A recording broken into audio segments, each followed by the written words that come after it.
जय हो। बोधि प्रदाता पूज्य विराट गुरुदेव को वंदन नमन। सृष्टि के समस्त षट जीवनी काय से प्रतिपल मिल रहे सहयोग के लिए आभार। ये जीवन बड़ा ही खूबसूरत है और जीवन जीने की ललक हम सब में है, लेकिन क्या करें, जीवन में आ जाती है जब प्रॉब्लम्स। जी हाँ, परेशानी। और हम सब हैं कि इन परेशानियों में ऐसे उलझ जाते हैं कि बस स्ट्रेस, तनाव, डिप्रेशन, इतनी सारी चीज़ें हमारी ज़िंदगी को जैसे जकड़ लेती है और हम मस्त होकर जीना चाहते हैं, लेकिन जैसे पूरी तरह से हमारे सोच, हमारे हाथ पांव सब कुछ बंधे हुए। फिर क्या करें? अब ज़िंदगी है तो प्रॉब्लम्स तो आएगी ही, और हर तरह की प्रॉब्लम्स आएगी, और इन प्रॉब्लम्स से जूझना भी हमें ही पड़ेगा। सच है, प्रॉब्लम्स हमें कमज़ोर बना देती है, प्रॉब्लम्स हमारी स्पीड को थोड़ा सा कम कर देती है, कई बार रोक भी देती है, लेकिन आखिर प्रॉब्लम्स तो प्रॉब्लम्स है। इन प्रॉब्लम्स से पार कैसे पाया जाए, है ना? तो सबसे पहले हमको ये देखना होगा कि ये प्रॉब्लम्स है कैसी। हर अलग अलग तरह की प्रॉब्लम्स होती है ना। चलिए कुछ एग्जाम्पल के माध्यम से ये जान लेते हैं कि प्रॉब्लम कैसी है और उस प्रॉब्लम से छुटकारा कैसे पाया जा सकता है। राइट? बड़े सिंपल से इंसिडेंट्स हैं, बड़ी सिंपल सी सॉल्यूशंस हैं। चलिए, पहली बार हम पहली तरह की प्रॉब्लम के लिए एक छोटा सा प्रसंग सुनते हैं। तो हुआ यूँ कि क्लास में अलजेब्रा की क्लास चल रही थी। तो अलजेब्रा कई बार बड़ा मुश्किल होता है, एक्स वाई बी स्क्वायर ए क्यूब, बड़ी कॉम्प्लिकेटेड प्रॉब्लम्स। तो टीचर ने एक प्रॉब्लम लिखा बोर्ड पर, 32x plus 27y square plus so and so cube and this and that, लंबा चौड़ा अलजेब्रिक सम लिख दिया और बुलाया अज्ञेय को, अज्ञेय आओ और प्रॉब्लम सॉल्व करो। अब अज्ञेय के लिए प्रॉब्लम, वो गया। सब लोग तो प्रॉब्लम सॉल्व करने के लिए चौक उठाते हैं, है ना? उसने डस्टर उठाया, जाके ब्लैक बोर्ड पूरा साफ कर दिया और टीचर को बोल दिया प्रॉब्लम सॉल्व्ड। कितना आसान है। जी हाँ, हमारी ज़िंदगी में कुछ प्रॉब्लम्स बिल्कुल ऐसी ही होती है, जिसको उठाओ, डस्टर साफ करो और आगे बढ़ो, प्रॉब्लम सॉल्व्ड। आप बोलो कि ऐसी कौन सी प्रॉब्लम होती है ना। हम कई बार कुछ ऐसी प्रॉब्लम से परेशान होते हैं जो हमारी नहीं है, हमारे घर में रहने वाले किसी सदस्य की है, हमारे पड़ोसी की है, हमारे मित्र की है, हमारे साथ काम करने वालों की है, और हम उस प्रॉब्लम में इतना उलझ जाते हैं खुद कि उस प्रॉब्लम को अपनी प्रॉब्लम बना लेते हैं। अभी कुछ दिन पहले की बात है, एक जिज्ञासा समाधान सत्र में एक लड़के ने प्रश्न पूछा कि मेरी बहन जो है वो किसी से प्रेम करती है और उससे विवाह करना चाहती है। तो हमने कहा भाई इसमें प्रॉब्लम क्या है? तो बोले नहीं महाराज साहब, प्रॉब्लम ये है कि वो हमारी कास्ट का नहीं है, हमारे संप्रदाय का नहीं है, और वो किसी और संप्रदाय का है, मतलब हम जैन हैं और वो किसी और कुल से है। तो जब घर में ये बात पता चलेगी तो बड़ी परेशानी होगी, और यही कारण है कि पिछले 1.5 हफ्ते से मैं इतना स्ट्रेस्ड हूँ कि ना मैं पढ़ पा रहा हूँ, ना मैं अपने सीए की तैयारी कर पा रहा हूँ, करूँ क्या? अभी बात समझ में ही नहीं आई उस लड़के को कि भाई प्रेम तेरी दीदी ने किया, राइट? और जब किया, तेरी दीदी है, तुझसे बड़ी है, उम्र में बड़ी है, अनुभव में बड़ी है, और जब उसने किसी के साथ जीवन जीने का फैसला किया है तो वो अच्छी तरह से जानती है कि वो लड़का किस कुल खानदान से है। अच्छा, मैंने उससे पूछा भी कि क्या निर्णय तुझे लेना है? बोले नहीं, निर्णय तो मेरे घर वाले लेंगे। अरे तो जब निर्णय घर के बड़ों को लेना है, निर्णय जिसको पालन करना है या जिसको सुनना है वो तेरी बड़ी दीदी है, तेरा इससे कोई लेना देना ही नहीं। लेकिन नहीं जी, हम इस प्रॉब्लम को इतना बड़ा बनाकर अपनी पढ़ाई, अपना दिन का चैन, रात की नींद सब ताक पे रख बैठे हैं। तो कुछ प्रॉब्लम्स ऐसी है जिससे हमारा कोई लेना देना नहीं, लेकिन हमने ज़बरदस्ती अपनी लाइफ में उसको एंट्री दे दी है। तो सिंपल उसे एग्जिट दिखाएं, डस्टर घुमाएं, इरेजर घुमाएं, जो मर्जी आए घुमाएं और उसे निजात पाएं। आसान। और आप देखिएगा आपकी लाइफ की कम से कम 20 से 25% प्रॉब्लम्स इसी तरह की होगी जिससे आपका कोई लेना देना नहीं है। अब जैसे बच्चों के एग्ज़ाम है, राइट, बच्चे पढ़ नहीं रहे हैं, माँ को टेंशन, माँ का खाना छूट जाता है, माँ का रात की नींद छूट जाती है, एंग्जाइटी हो जाती है, बीपी हो जाता है, सब कुछ हो जाता है। क्यों? क्योंकि बच्चा नहीं पढ़ रहा है। अब बताइए, माँ का काम क्या है कि वो बच्चे को पढ़ने के लिए मोटिवेट करे, प्रेरणा दे, राइट, या जो भी उसकी पढ़ने में कोई बाधाएं हो रही है तो उसे दूर करने का प्रयास करें। लेकिन पढ़ना तो बच्चे को ही पड़ेगा ना। अब बच्चा कम या ज़्यादा पढ़ रहा है, इस बात की माँ टेंशन लेकर जानबूझकर अपनी स्वास्थ्य के साथ, अपने मानसिक स्वास्थ्य के साथ खिलवाड़ कर रही है। तो बहुत सीधा सा उपाय है कि पहले जो आपके टेंशन का कारण है उस समस्या को जांचें कि क्या उसे आप मिटाकर, उसे छोड़कर आगे बढ़ सकते हो। आसान है ना। अब आते हैं दूसरी तरह की समस्याओं पर। कुछ समस्याएं ऐसी है जिसका हमें ही समाधान ढूंढना है। हाँ, हो सकता है कि जैसे ही वो प्रॉब्लम हमारे सामने आई उस समय हमें उसका कोई सॉल्यूशन नहीं मिल रहा हो, कोई समाधान नहीं मिल रहा हो, लेकिन धीरज रखिए, समाधान मिल जाएगा। अभी समय है, तुरंत से हथियार मत डाल दीजिए। एक छोटा सा किस्सा सुनाती हूँ। हुआ यूँ कि एक फुटबॉल का मैच चल रहा था, तो दोनों टीम में आमने सामने थी। तो एक भाई साहब वो पास में बैठे बच्चे से जो उस टीम को चीयर कर रहा था ऐसे ही पूछ लिया कि बेटा कैसा चल रहा है, किसका स्कोर क्या है। तो उसने बोला कि मेरी टीम जो है वो अभी कोई गोल नहीं कर पाई है और जो सामने वाली टीम है यानी जो प्रतिद्वंद्वी टीम है उसने 3 गोल कर दिए हैं, यानी वो लोग हमसे 3-0 से आगे हैं।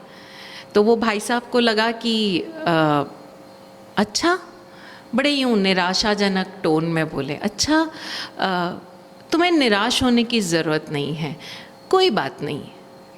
वो जो बच्चा था उसने बड़े आश्चर्य से उन अंकल जी की तरफ देखा। अंकल जी निराश? और मैं निराश क्यों होऊंगा भला? अरे अभी कौन सा गेम खत्म हो गया है, अभी कौन सा रेफरी ने सीटी बजा दी है कि मैच ओवर, अभी तो टाइम बाकी है ना। और मुझे मेरी टीम और मेरे टीम की रणनीति पर पूरा भरोसा है, हम जीतेंगे, अभी समय है मैच खत्म होने पर। वो भाई साहब ज़रा चौंके। अब एक बार तो लगा कि ये लड़का, छोटा सा लड़का ओवर कॉन्फिडेंट हो रहा है, लेकिन फिर चुपचाप मैच देखने लगे। वाकई जब मैच ख़त्म हुआ तो उस लड़के की टीम 5-4 से मैच जीत चुकी थी। तो सॉल्यूशन बहुत सिंपल है, जब तक कि लास्ट मोमेंट ना आ जाए तब तक उस प्रॉब्लम के सॉल्यूशन के चांसेस 100% है, 20-30% नहीं, 100% है। मुझे याद है बहुत साल पहले जब हम थिएटर किया करते थे तो हमारे रंग गुरु मदन मोहन माथुर साहब, हम कई बार हमारे नाटक की जो अंतिम डेट होती थी वो घोषणा हो जाती, मीडिया में बात चली जाती और कार्ड भी छप जाते and something like that, hall wall book हो चुका होता और हमारी तैयारी नहीं होती, सारे कलाकार अप टू द मार्क तैयार नहीं होते।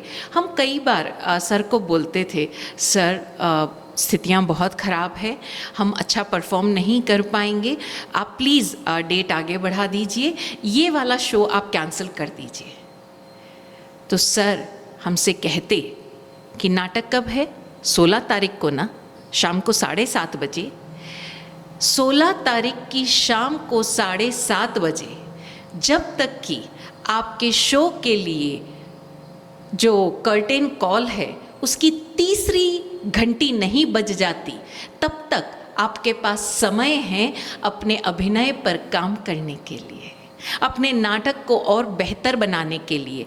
जब तीसरी घंटी, अगर मनाही करना है आपको अपने शो की प्रस्तुति के लिए, तो तीसरी घंटी से जस्ट पहले आप आकर पर्दे के सामने खड़े होकर अपने दर्शकों से माफ़ी मांगते हुए कह सकते हैं कि सॉरी, किसी कारणवश हम प्रस्तुति नहीं दे पाएंगे। लेकिन उस तीसरी घंटी से पहले तक आपके पास समय है अपने ऊपर काम करने के लिए। सही है, समस्या का समाधान अंतिम मोमेंट तक, लास्ट 1 सेकंड बचे रहने तक हम ढूंढ सकते हैं, बशर्ते हमारे भीतर वो जज्बा हो, हमारे भीतर वो फोकस हो। फोकस किस पर? समाधान पर, समस्या पर नहीं। लेकिन प्रॉब्लम यही है, हम क्या कर लेते हैं, समाधान की बजाय समस्या पर फोकस कर लेते हैं, और समस्या पर इतना फोकस कर लेते हैं कि समाधान उसके आसपास भी होता है तब भी हमें नहीं दिखाई देता। विराट गुरुजी के भजन की ये पंक्तियाँ हमें पल पल मोटिवेट करती है।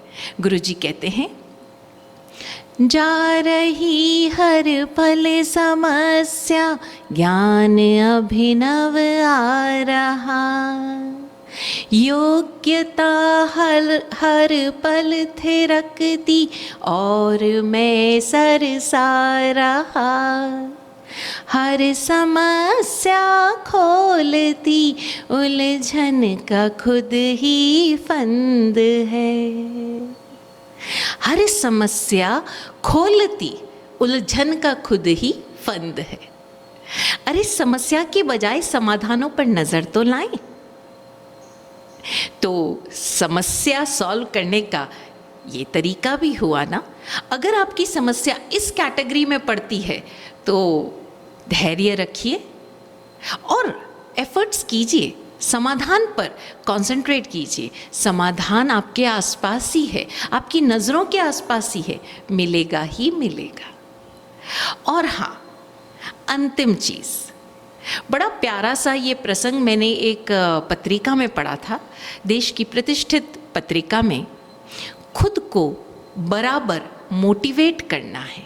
समाधान भी मिल गया हमें, लेकिन कई बार उस समाधान को हम लागू नहीं कर पाते।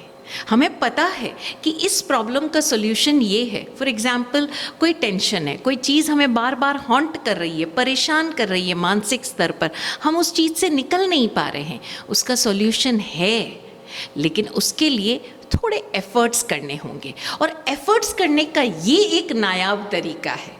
तो हुआ यूँ कि ये एक बंदा एक कंपनी में काम करता था, और उस कंपनी में जिस तरह का काम होता था, उनको हर महीने अपने कंप्यूटर का पासवर्ड बदलना होता था, राइट। तो हर महीने जैसे ही महीना पूरा होता, सर्वर उनको इंस्ट्रक्शंस देता कि आप अपना पासवर्ड बदलें। इस बंदे की ज़िंदगी में अभी बहुत ही मुश्किल दौर गुजर रहा था। अभी अभी उसका अपनी पत्नी के साथ तलाक हुआ था, और तलाक जिस तरह से हुआ वो बहुत ही घिनौना सा था, और उसकी पत्नी ने बहुत सारे अनचाहे से और ऐसे ऐसे इल्ज़ाम उस पर लगाए थे जिससे वो पूरी तरह से टूट गया था। और जब इंसान टूट जाता है तो चाहे उसके अंदर कितनी भी योग्यता हो, लेकिन वो अपनी योग्यता का 100% दे नहीं पाता और पिछड़ता चला जाता है। इस बंदे के साथ भी यही हो रहा था। तो उस दिन क्या हुआ कि उसको अपना पासवर्ड बदलना था। जैसे ही वो पासवर्ड बदलने के लिए उसने कीबोर्ड पर अपनी उंगलियां रखी, उसे अपने बॉस की एक बात याद आई कि अपना पासवर्ड ऐसा रखो जो आपके जीवन की दिशा बदल सके और जो आपको बार बार एक टकोर दे। अब चूंकि उसका अभी अभी तलाक हुआ था, और वो किसी तरह से अपनी पत्नी के प्रति जो उसकी अपनी घृणा थी, गुस्सा था, वो भुला नहीं पा रहा था, तो उसने पासवर्ड टाइप किया। सोचिए ज़रा क्या पासवर्ड टाइप किया। पासवर्ड उसने टाइप किया forgive@her। अब सोचिए दिन भर में जब जब उसका कंप्यूटर लॉक हो जाता, या वो सुबह सुबह ऑफिस आता, फिर लंच के बाद जब वो वापस आता, उसे वो पासवर्ड टाइप करना पड़ता, और दिन में कम से कम 10 से 12 बार उसको वो पासवर्ड टाइप करना पड़ता, फॉरगिव हर। 1 महीना बीतते बीतते वो शुरू में तो बड़ा परेशान हुआ, क्योंकि जैसे ही लिखता फॉरगिव हर, मन फिर कहता ऐसे कैसे माफ़ कर दो, उसने कितना कुछ किया।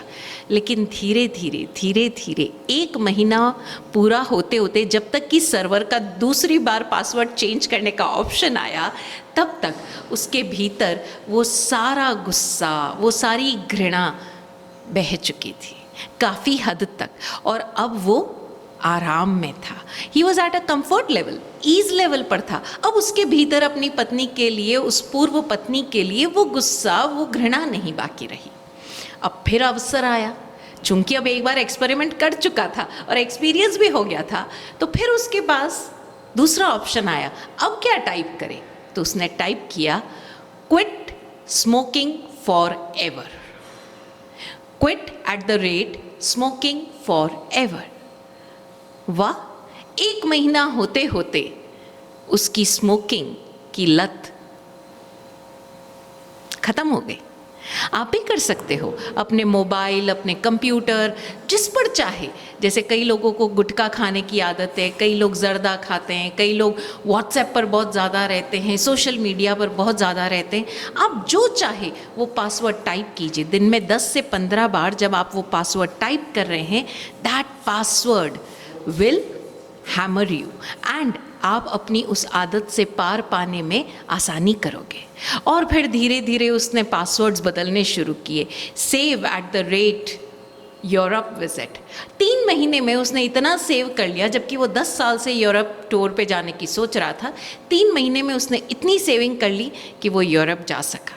और इसी तरह से वो time to time password change करता गया, और अपनी ही उन प्रॉब्लम्स पर, जिस पर वो काबू नहीं पा रहा था, क्योंकि जब तक हम अपने मन पर काबू नहीं पाते, तब तक उस मन से होने वाली प्रॉब्लम से हम छुटकारा नहीं पा सकते। तो जैसे ही उसने अपनी उन प्रॉब्लम्स पर काबू पाना शुरू किया, ज़िंदगी बदल गई थी। और इस बार उसने टाइप किया था, life is beautiful, enjoy it. कितना आसान है ना। समस्याएं लाखों होंगी, लेकिन समाधान उससे भी कई गुना ज़्यादा है। बस ज़रूरत है हमें अपने तरीके का यूनिक समाधान खोजने की।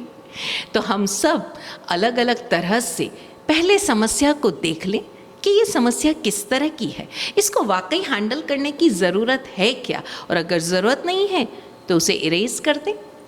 और अगर आपको लगता है कि ये ऐसी समस्या है जिसका इलाज अभी मैं खोज सकता हूँ, मुझे अपने आप पर भरोसा है, खुद को मोटिवेट कीजिए किसी भी तरह से।